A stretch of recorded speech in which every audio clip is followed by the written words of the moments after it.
Assalamualaikum, selamat datang buat teman-teman yang baru saja bergabung. Jangan lupa klik subscribe, agar kalian tidak ketinggalan informasi bansos dari channel ini. Buat teman-teman yang sudah subscribe dan like video ini, saya ucapkan terima kasih. Semoga kalian sehat selalu, dan dilancarkan rezekinya. Amin ya robbal alamin.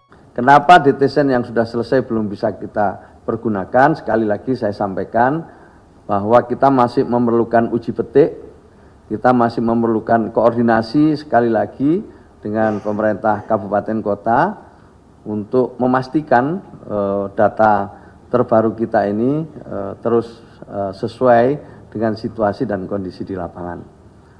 Nah, setelah nanti uji petik selesai, udah final, maka nanti di triwulan kedua kita akan jadikan pedoman untuk membagi bansos maupun juga melaksanakan program PKH dan sejenisnya. Saya sekali lagi ingin menyampaikan kepada masyarakat bahwa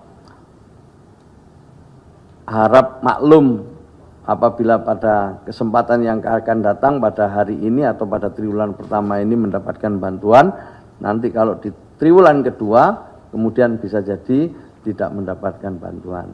Dan bisa jadi yang selama ini tidak mendapatkan bantuan akan mendapatkan bantuan dari pemerintah. Jadi ini hal yang perlu kita sosialisasikan terus. Kemudian yang juga nanti baru adalah setiap 3 bulan data ini akan dilakukan pemutakhiran. Dan untuk itu bisa jadi penerima bansos itu tidak akan terus-menerus. Ya. Mungkin karena sudah naik kelas, ya, mungkin karena sudah pindah program ke pemberdayaan dan lain sebagainya. Maka salah satu hasil pertemuan tadi yang dengan Pak Menko Pemberdayaan Masyarakat adalah untuk melakukan perencanaan ke depan. Bagaimana program pemberdayaan itu nanti bisa ditindaklanjuti oleh kementerian dan lembaga lain yang sesuai dengan kebutuhan keluarga penerima manfaat tersebut. Misalnya mereka punya usaha dan usahanya masuk kecil menengah bisa ke UMKM. Kalau dia punya usahanya di bidang industri kreatif bisa ikut ke Kementerian Ekonomi Kreatif. Kalau dia bergerak di dunia koperasi nanti bisa ditindaklanjuti oleh Kementerian Koperasi dan begitu seterusnya. Kalau mereka tidak usaha, pinginnya bekerja, maka bisa jadi nanti kita bekerja dengan Kementerian Tenaga Kerja dan kementerian-kementerian lain yang punya program untuk peningkatan kapasitas keterampilan dari mereka yang selama ini menjadi penerima manfaat dari Kementerian Sosial. Jadi ini program akan terus berkelanjutan seperti itu. Dan sebagaimana yang disampaikan oleh Pak Menko, kita punya target-target untuk menurunkan kemiskinan sesuai dengan arahan dari Presiden. 0% paling lambat untuk kemiskinan ekstrim di tahun 2026 dan pada saat nanti 2029 kemiskinan kita sudah turun di bawah 5%. Sekarang sudah 8,57. Inilah koordinasi terus dilakukan. Kali ini Pak Menko berada di Kementerian Sosial, pada pertemuan yang lain akan pindah ke kementerian-kementerian lain. Terus terkait Dewan Ekonomi Nasional Pak Luhut. Saya belum ngerti betul maksud dari Pak Luhut ya tentang 50% yang tidak tepat sasaran itu dengan nilai bantuan sekitar 500 triliun lebih setiap tahunnya.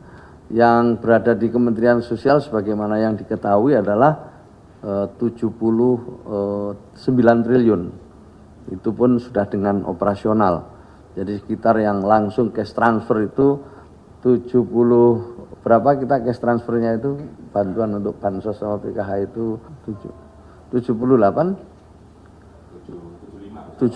triliun. 75 triliunan lebih. Nanti angkanya bisa kita pastikan lagi. Tapi 75 triliun itu berupa cash transfer lewat Himbara dan lewat PT Pos. Sisanya baru untuk operasional, untuk gaji pegawai, untuk gaji pendamping, dan juga untuk program-program pendukung seperti bansos adaptif. Bansos adaptif itu bansos yang untuk bencana itu. Saya kira itu ya. Jadi kalau dikira itu 50% itu angkanya cukup besar, tetapi dengan mudah-mudahan dengan data yang baru ini ya, apa yang disampaikan Pak Luhut itu bisa kita akomodasi. Karena yang disampaikan oleh Pak Luhut adalah dalam 10 tahun terakhir, yang beliau maksud itu 10 tahun terakhir. Ya tentu kita akan pelajari, kita akan cermati apa yang disampaikan oleh Pak Luhut itu untuk kita jadikan bahan evaluasi. Maka itulah Pak Presiden Prabowo sejak awal ngajak kita untuk memulai kerja dengan data yang akurat.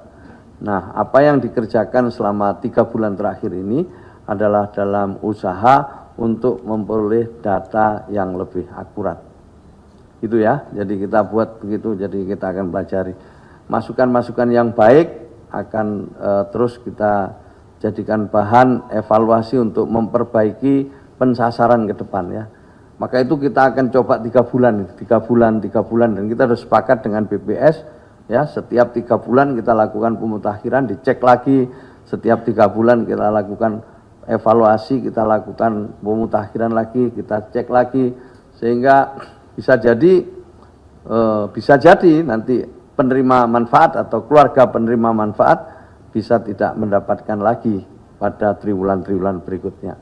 Jadi ini perlu disampaikan supaya nanti masyarakat tidak katakanlah bingung gitu. Kenapa saya dapat, kenapa kemarin nggak dapat, sekarang nggak dapat dan lain sebagainya. Mungkin karena datanya sudah tidak sesuai lagi. Nah, kalau ada yang protes bagaimana? Silakan, boleh untuk protes, untuk usul lewat cek bansos itu. Itu ada lagi terakhir? Ya. Ada gambaran akan mendapatkan bansos lagi? Belum tahu. Jadi itu nanti ada inclusion error, ada exclusion error. Jadi belum tahu. Makanya kita masih akan kita uji petik lagi di lapangan. Nanti pasti pada saatnya pasti kita akan sampaikan. Ya. Ya udah sering saya sampaikan juga masalah bansos ini terus dievaluasi ya, dievaluasi terus dan Presiden mengikuti, mencermati dan juga terus menerima laporan sehingga beliau jika dipandang perlu tentu beliau juga akan memberikan tambahan-tambahan jika diperlukan. Jadi kalau yang pro rakyat itu beliau sangat punya atensi, sangat punya perhatian. Sementara kalau soal efisiensi sudah saya sampaikan berulang-ulang di Kementerian Sosial itu ada kaidah-kaidah tadi yang untuk bansos sama sekali tidak dikurangi. Lebih-lebih juga kalau memang diperlukan sesuai arahan Presiden akan ditambah. Untuk gaji pegawai, kemudian honor pendamping dan lain sebagainya juga tidak ada yang dikurangi pada tahun berjalan ini.